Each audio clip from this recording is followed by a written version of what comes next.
past, I've talked about the coldest and warmest places on Earth and also the wettest, but I've never really focused on the driest.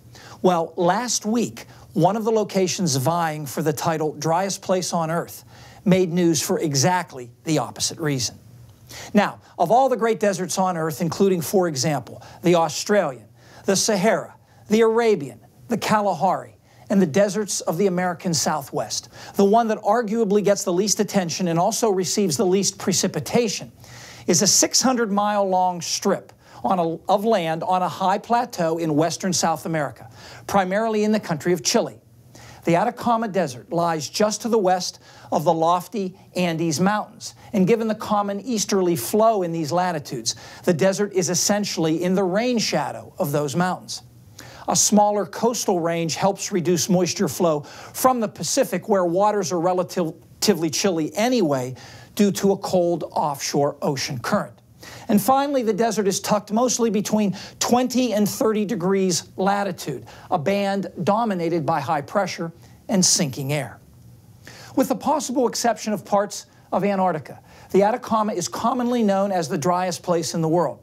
Parts of the desert are so barren and look so otherworldly that they've been used for filming Mars scenes for TV shows and movies, and various space agencies, including NASA, have used the desert to test instruments for future Mars missions. The average rainfall in the Atacama is about ½ an inch per year, but some locations are much drier. For example, average annual rainfall in Antofagasta, Chile is 7/100ths of an inch, while the city of Arica in the northern Atacama holds the world record for the longest dry spell, 173 months in the early 20th century without a drop of rain. That's 14.5 years. Well, last Tuesday, thunderstorms with torrential rains moved into parts of the Atacama associated with an unusually strong pool of cold air aloft. Antofagasta recorded 96/100ths of an inch in 24 hours. That's 14 years worth of precipitation in one day. Rivers that typically have no water in them swelled far beyond their banks, causing destructive flooding. The worst rain disaster in the northern part of Chile in 80 years, according to the Interior Minister.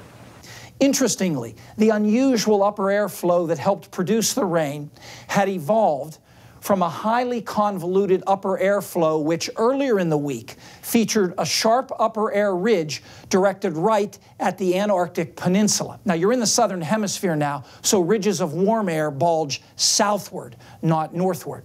That ridge helped temperatures last Tuesday hit 63.5 degrees at a research base on the northern tip of the peninsula, a temperature which, if verified, would be the highest on record measured by a thermometer in Antarctica. I know many of us here in Pennsylvania would love for the temperature to hit 63.5 degrees. Paul Knight will assess the chances next in the extended forecast.